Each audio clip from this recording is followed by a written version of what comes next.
Capítulo 9 de los príncipes civiles. El otro modo de adquirir la soberanía sin emplear la traición ni la violencia consiste en llegar al principado de su país mediante el favor y la asistencia de sus conciudadanos,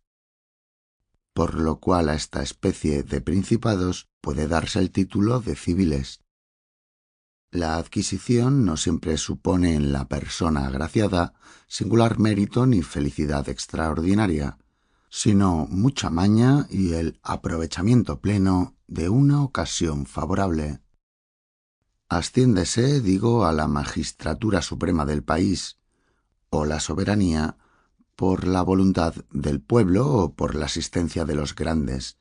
porque de estos dos elementos se derivan los diferentes partidos que pueden dividir un Estado. Nace el uno de la aversión del pueblo al gobierno opresivo de los nobles y el otro del deseo que tienen éstos de gobernar al pueblo y de oprimirle.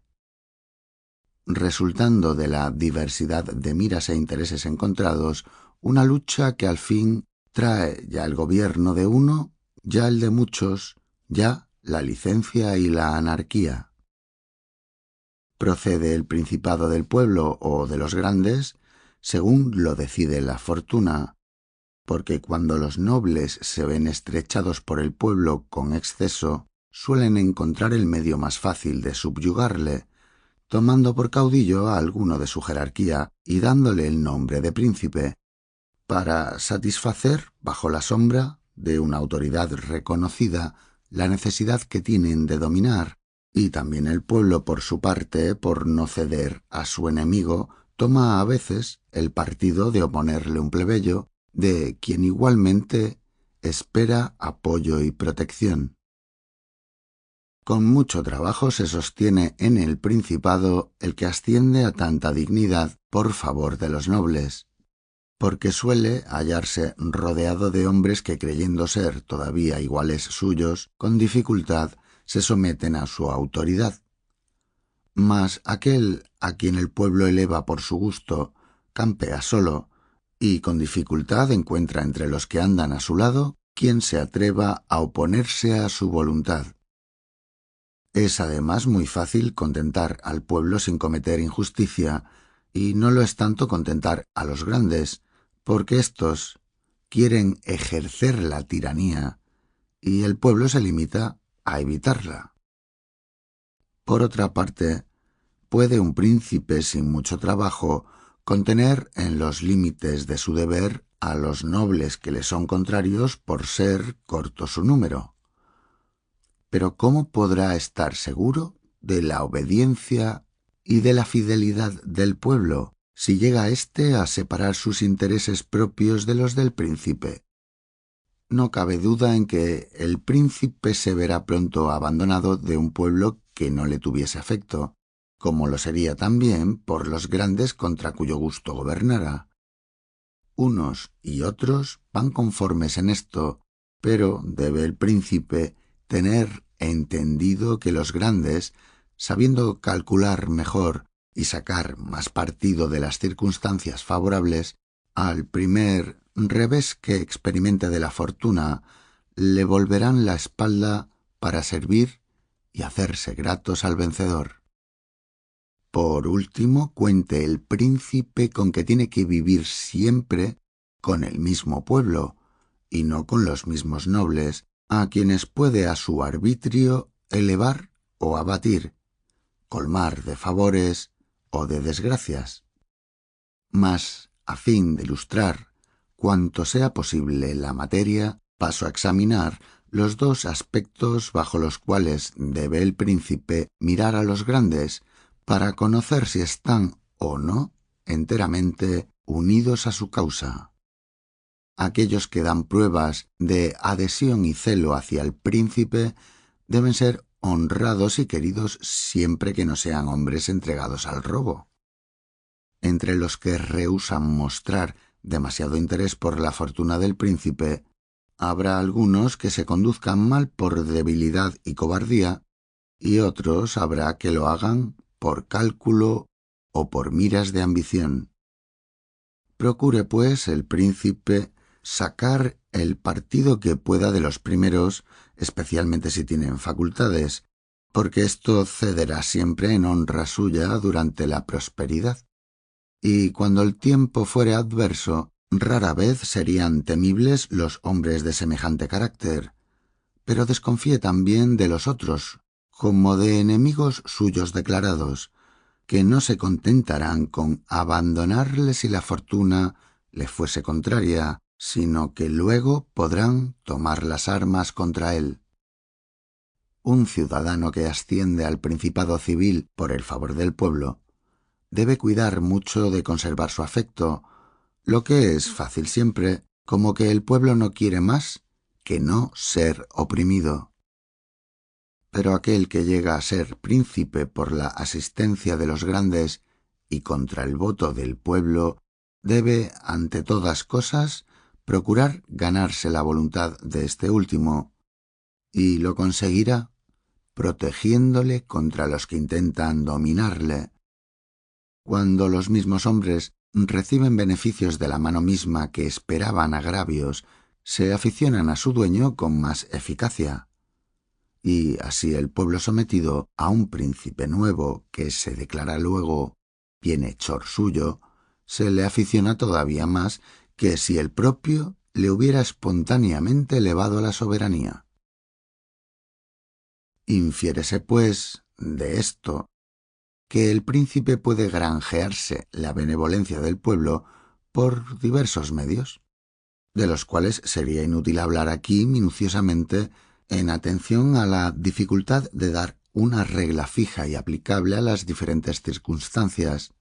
Solo diré que el príncipe necesita ganarse la voluntad del pueblo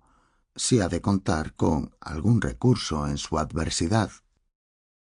Cuando Nabis, príncipe de Esparta, se vio acometido por el ejército victorioso de los romanos y por los otros estados de Grecia,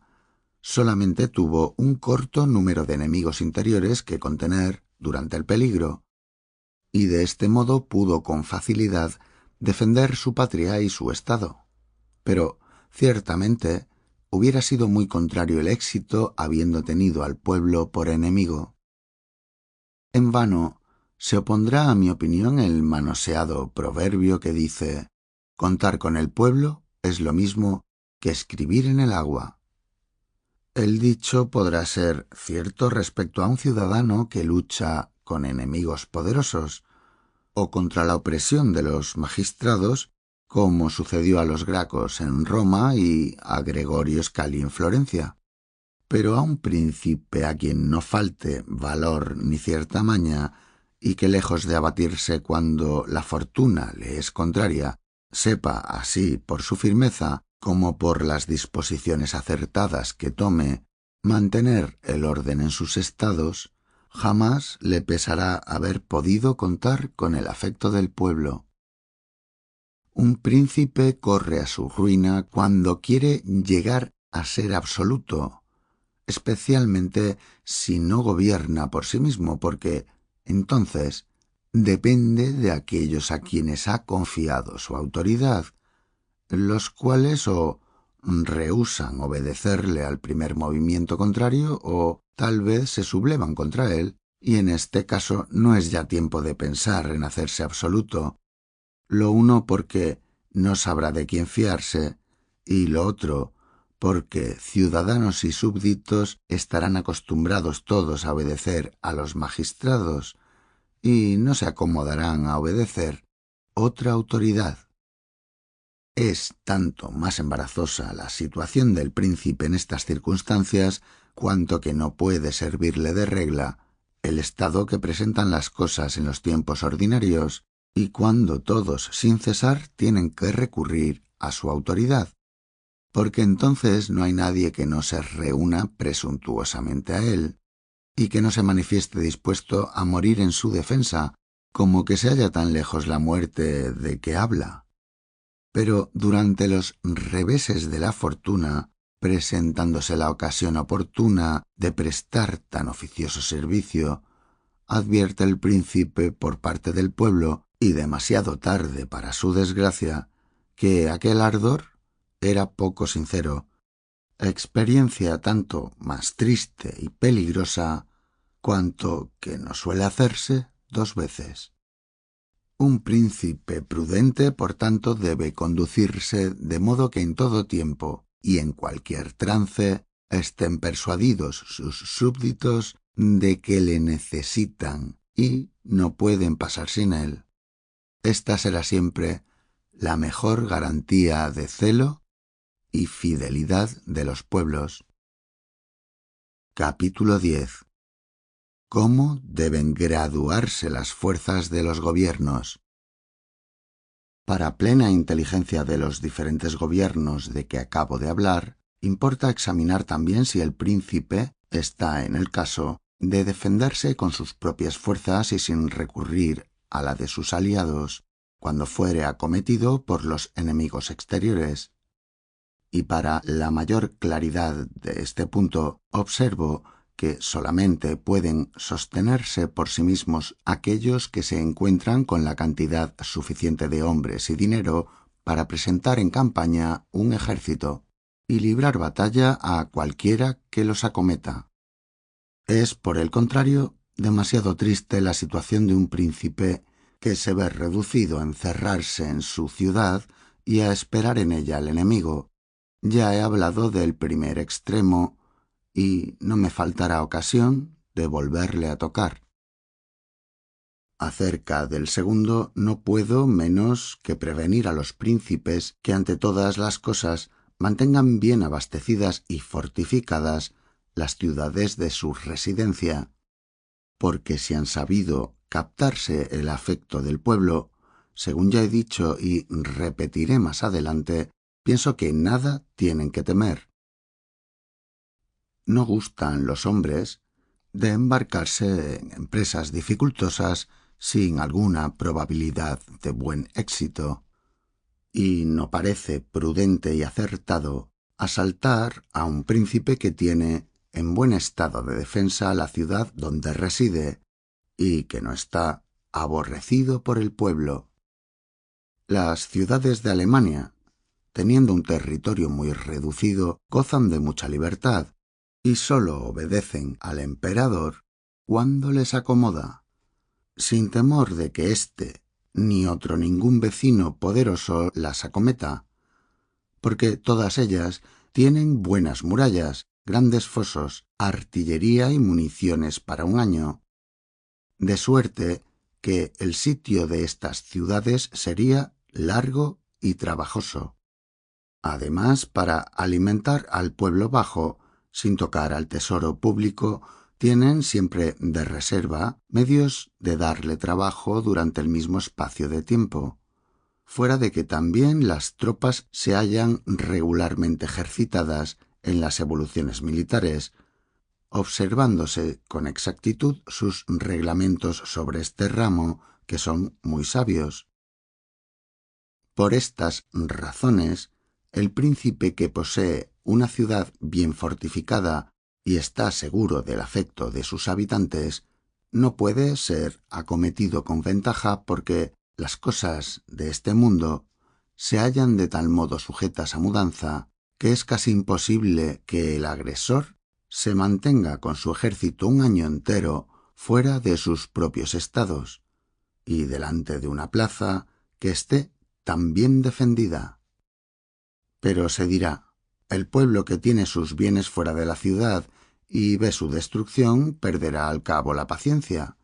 y no podrá prevalecer tan largo tiempo en su ánimo el amor al príncipe contra el interés de conservar su hacienda y contra las incomodidades de un sitio tan dilatado.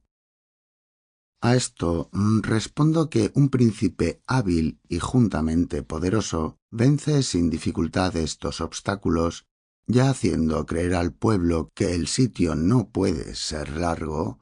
ya amedrentándole con la perspectiva de la venganza y de la rapacidad del vencedor, y ya también sabiéndose asegurar con prudencia de aquellos que hablen demasiado alto. Además, es claro que el enemigo tala el país luego de entrar en él, y cuando los sitiados están más animosos y dispuestos para defenderse. Por consiguiente, el príncipe no debe tener el menor miedo, pues una vez pasado el primer ardor, y viendo los habitantes que todo el daño está ya hecho y sin remedio, tanto más interés tomarán en la defensa de su señor, cuanto mayores sacrificios tuvieren hechos por él. ¿Quién ignora que los hombres se aficionan a sus semejantes tanto por el bien que les hacen como por el que reciben? Todas estas consideraciones me inclinan a creer que, por poca habilidad que tenga un príncipe, conseguirá sin trabajo sostener el valor de los sitiados siempre que la plaza no esté falta de víveres ni de medios de defensa. Capítulo 11. De los principados eclesiásticos. Solamente me falta hablar de los principados eclesiásticos que no se adquieren con tanta facilidad como se conservan. La razón consiste, por una parte, en que no se consiguen si no es por el mérito o por la fortuna, y por otra, en que esta especie de gobierno se funda en las antiguas instituciones religiosas, cuyo influjo es tan poderoso que el príncipe, de cualquier modo que gobierne, se sostiene sin mucho trabajo. Los príncipes eclesiásticos son los únicos que poseen estados sin estar obligados a defenderlos y tienen súbditos sin tomarse el trabajo de gobernarlos. Son los únicos cuyas tierras se respeten y en cuyos vasallos no hay voluntad ni medios para sustraerse de su dominio. En una palabra, son los únicos estados en que el príncipe encuentra felicidad y seguridad. Pero también, como se gobiernan por medios sobrehumanos y superiores al alcance de nuestra débil razón, sería temeridad y presunción necia en mí hablar de ellos. No obstante, si se me pregunta cómo el poder temporal de la Iglesia ha ido creciendo desde el pontificado de Alejandro VI hasta el punto de infundir temor en nuestros días a un rey de Francia, arrojarle de Italia y destrozar a los venecianos, siendo así que antes de esta época no tan sólo los potentados de este país, sino los simples varones y hasta los señores más débiles temían tampoco al obispo de Roma, principalmente en cuanto a lo temporal, responderé haciendo la relación de varios hechos conocidos sobre los cuales no será inútil reflexionar. Antes que Carlos VIII, rey de Francia, entrase en Italia, la soberanía de este país se hallaba repartida entre el rey de Nápoles, el Papa, y los venecianos, el duque de Milán y los florentinos, reduciéndose la política de estos príncipes a impedir que ninguno de ellos se engrandeciese y a que no penetrasen en Italia las potencias extranjeras. El Papa y los venecianos eran los más respetables de estos estados, y hubiera sido necesario, para contenerlos, nada menos que una liga de todos los demás, como se vio en la defensa de Ferrara. En cuanto al Papa, se servían de los varones romanos que hallábanse divididos en dos facciones. Los Ursinis y los Colonnas tenían siempre las armas en la mano para vengar sus agravios particulares, hasta en presencia misma del pontífice, cuya autoridad no podía menos que padecer entre estos elementos de una guerra intestina.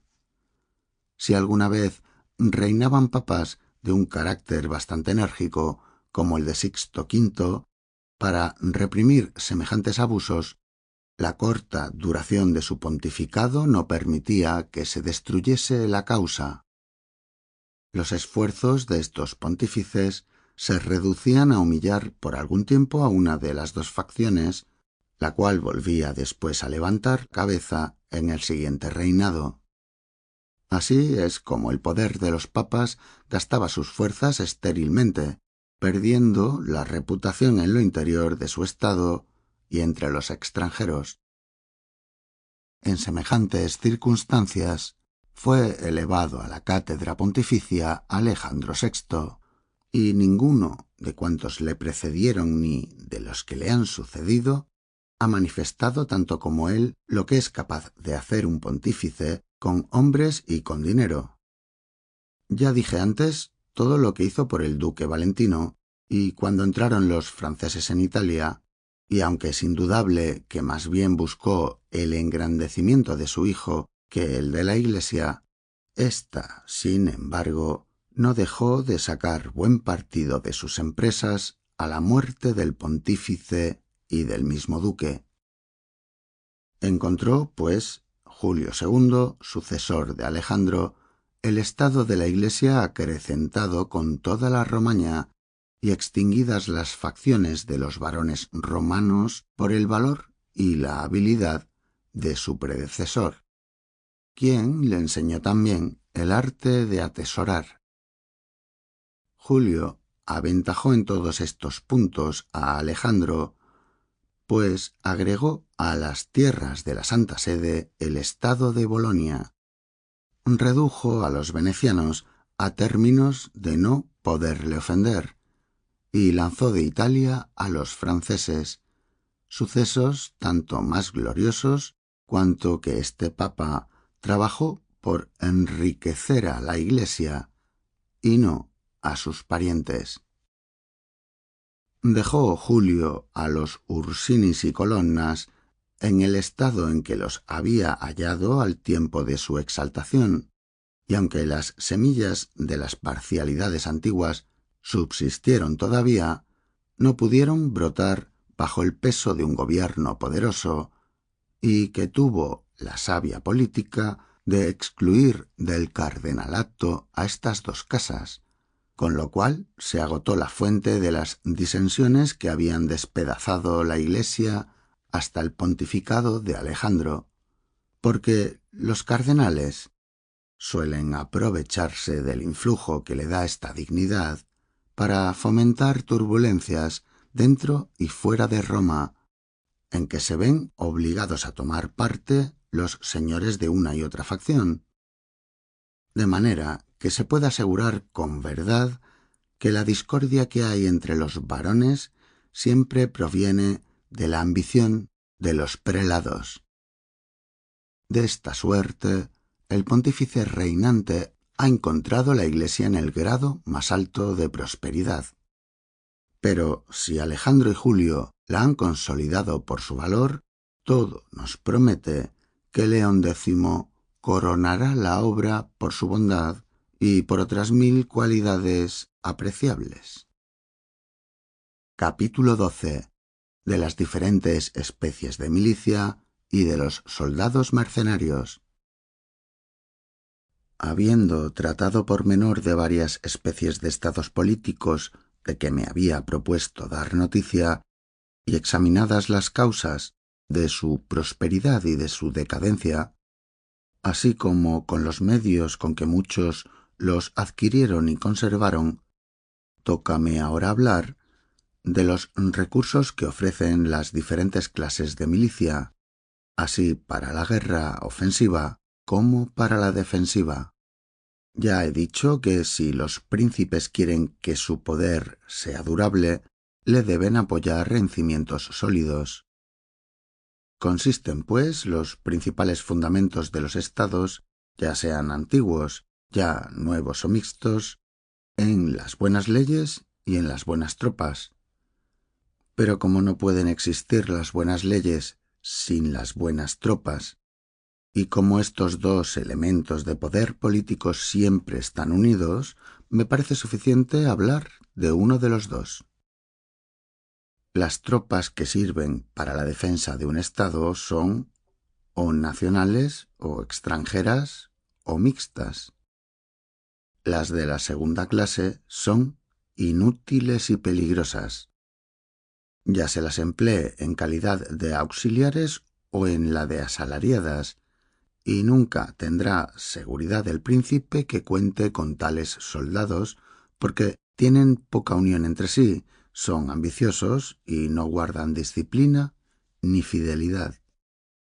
Valientes entre los amigos, cobardes en presencia del enemigo, sin temor de Dios y sin buena fe con los hombres, de manera que el príncipe, para retardar su caída, tiene que poner su principal estudio en evitar la ocasión de depender del valor de tales tropas. En una palabra, ellas roban al Estado en tiempo de paz, como lo ejecuta el enemigo en tiempo de guerra. ¿Y cómo ha de ser otra cosa? No poniéndose al servicio del Estado esta clase de tropas, sino por el interés de un salario que nunca es tan cuantioso que equivalga al riesgo de perder la vida.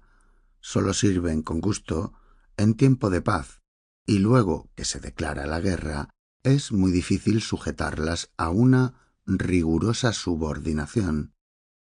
Sería muy fácil de probar este punto, como que la ruina actual de Italia proviene únicamente de la confianza que se puso en las tropas mercenarias. Es verdad que, al principio, hicieron algunos buenos servicios y se mostraron alentadas peleando contra otras tropas del país, pero luego que se presentaron los extranjeros, se acabó su valor y mostraron lo que eran.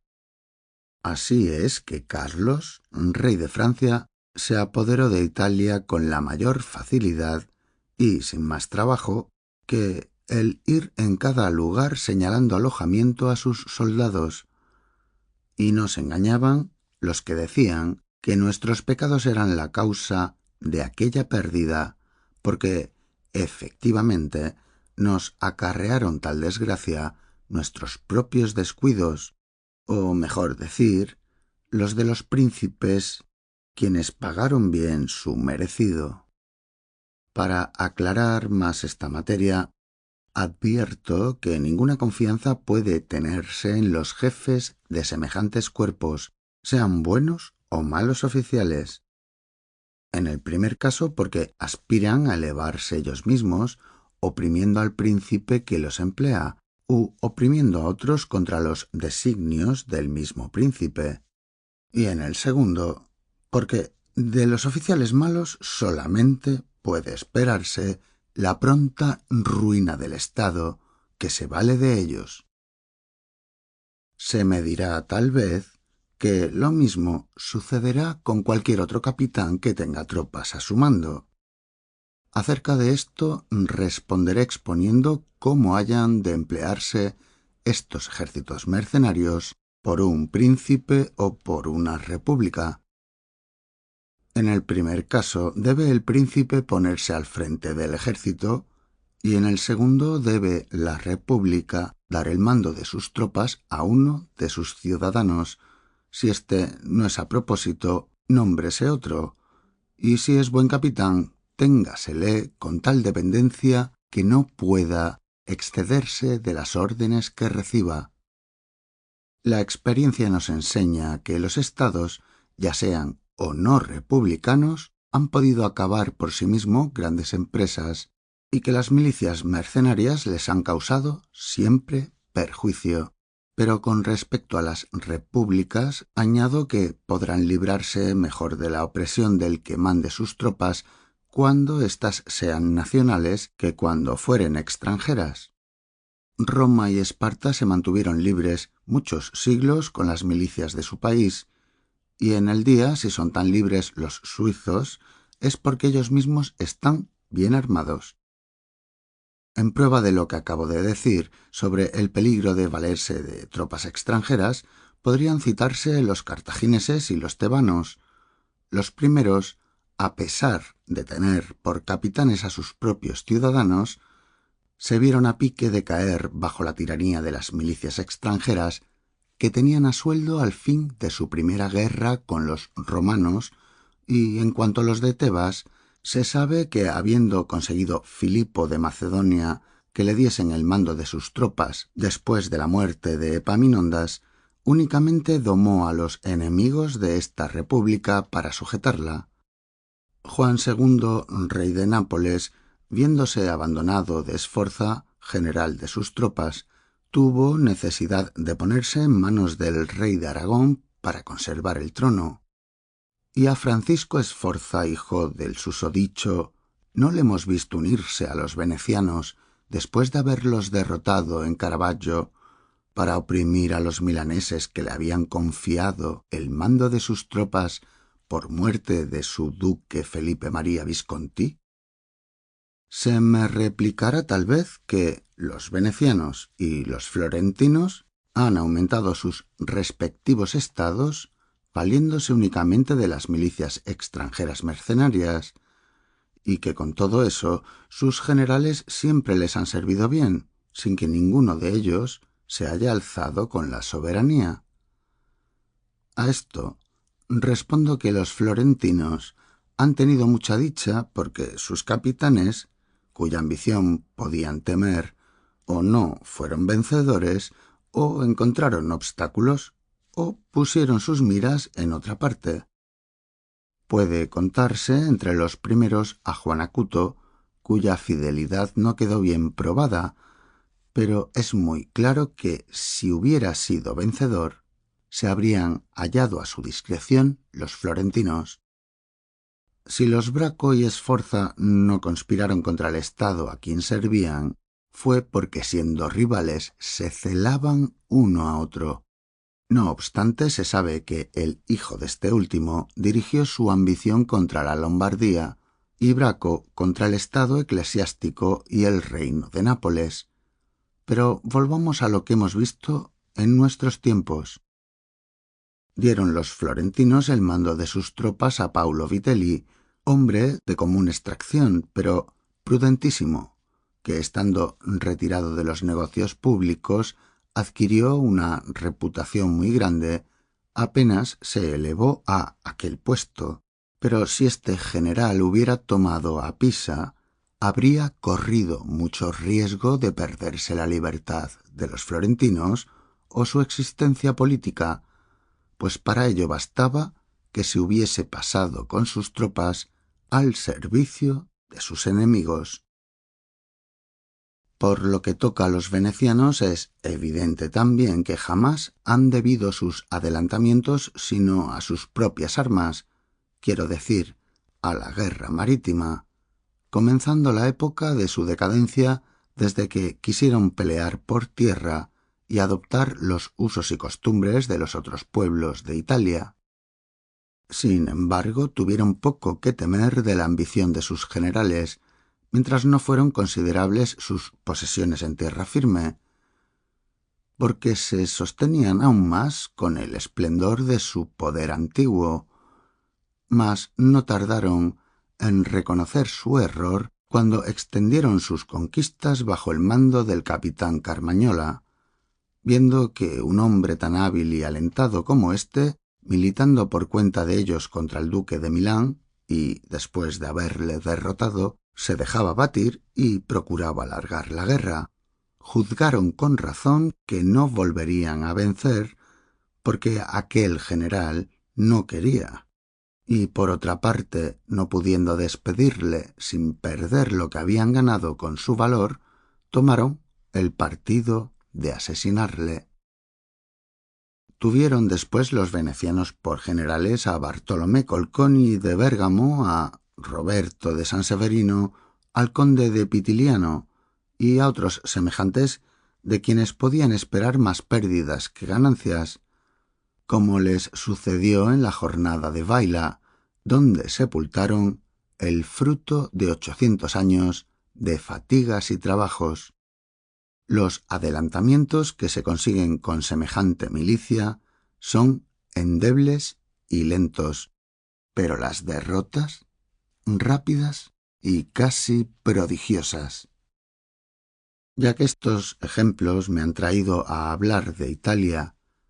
y de la triste experiencia que la ha enseñado los peligros de valerse de milicias extranjeras,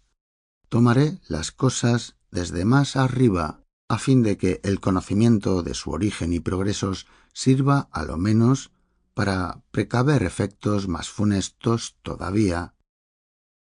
Para ello es necesario tener presente que cuando el imperio perdió el poder y respeto de que hasta entonces había gozado en Italia y principió a tomar consistencia en ella la autoridad del Papa, fue dividido este país en muchos estados. La mayor parte de las ciudades grandes tomó las armas contra la nobleza que, apoyada por el emperador, las tenía gimiendo en la opresión más cruel. Ayudólas el Papa en estas empresas y por este medio acrecentó su poder temporal. Otras cayeron bajo la dominación de sus mismos ciudadanos, de suerte que la Italia vino a ser súbdita de la Iglesia y de algunas repúblicas.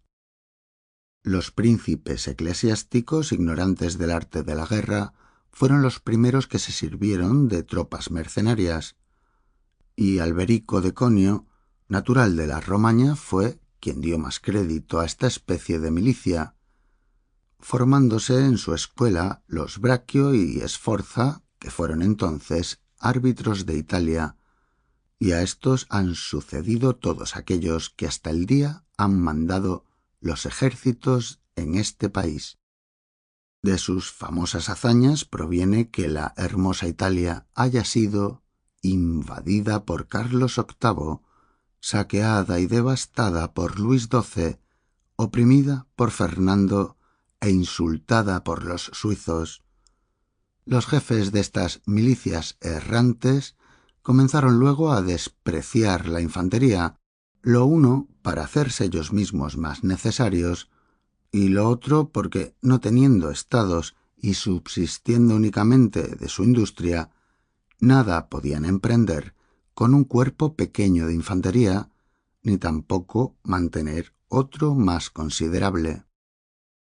Vieron, pues, que la cuenta les salía mejor con la caballería y proporcionaban el número de los jinetes con los recursos del país que había de alimentarla, llegando el caso de contarse apenas 2000 infantes en un ejército de 20.000 hombres. Agréguese a esto que para hacer menos penoso su oficio, y de menos peligro sobre todo, se habían puesto sobre el pie de no matarse unos a otros en las escaramuzas, ciñéndose a hacer prisioneros, que también se devolvían sin rescate. Nunca daban un asalto por la noche, ni el sitiado tampoco hacía salida alguna de su plaza en aquellas horas. No acampaban sino en el buen tiempo y, en fin, no formaban atrincheramientos en sus campos, con una disciplina tan extravagante e inventada de propósito para huir del peligro. No podía tardar la Italia en verse esclavizada y en perder enteramente la reputación de que hasta entonces había gozado. Fin de la sección 3.